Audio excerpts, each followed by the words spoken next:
Little Red Riding Hood. Once upon a time there lived in a certain village a little country girl, the prettiest creature was ever seen. Her mother was excessively fond of her, and her grandmother doted on her much more. This good woman got made for her a little Red Riding Hood, which became the girl so extremely well that everybody called her Little Red Riding Hood.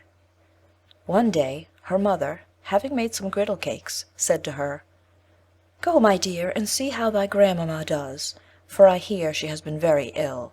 Carry her a griddle cake and this little pot of butter." Little Red Riding Hood set out immediately to go to her grandmother, who lived in another village.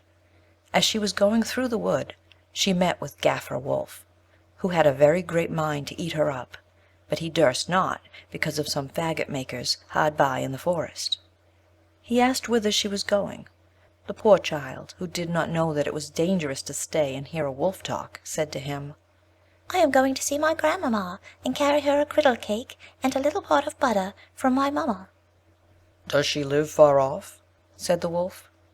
"Oh, aye," answered Little Red Riding Hood. "it is beyond that mill you see there, and at the first house in the village."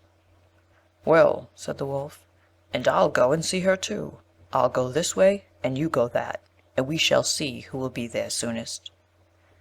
The wolf began to run as fast as he could, taking the nearest way, and the little girl went by that farthest about, diverting herself in gathering nuts, running after butterflies, and making nosegays of such little flowers as she met with. The wolf was not long before he got to the old woman's house. He knocked at the door. Tap, tap. "Who's there?" "Your grandchild, Little Red Riding Hood," replied the wolf, counterfeiting her voice. "who has brought you a griddle cake and a little pot of butter sent you by mamma." The good grandmother, who was in bed because she found herself somewhat ill, cried out, "Pull the peg and the bolt will fall." The wolf pulled the peg and the door opened, and then presently he fell upon the good woman and ate her up in a moment, for it was above 3 days that he had not touched a bit.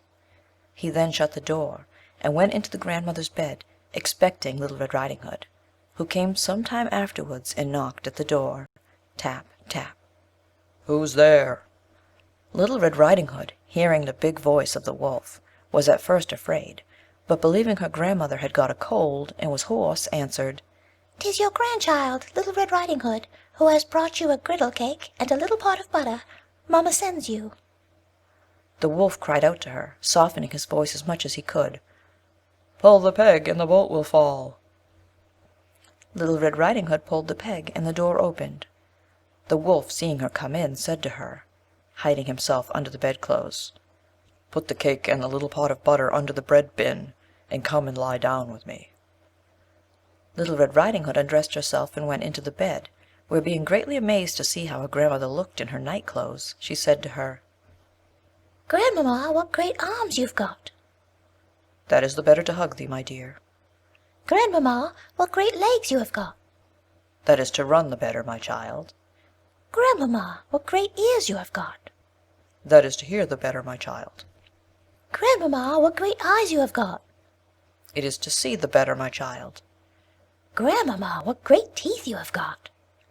"That is to eat thee up."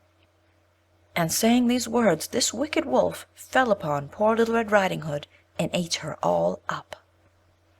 The Moral.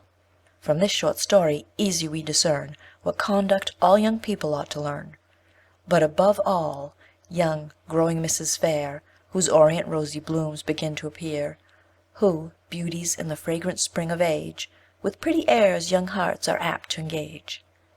I'll do they listen to all sorts of tongues, since some enchant and lure like siren songs. No wonder therefore 'tis, if overpowered, so many of them has the wolf devoured.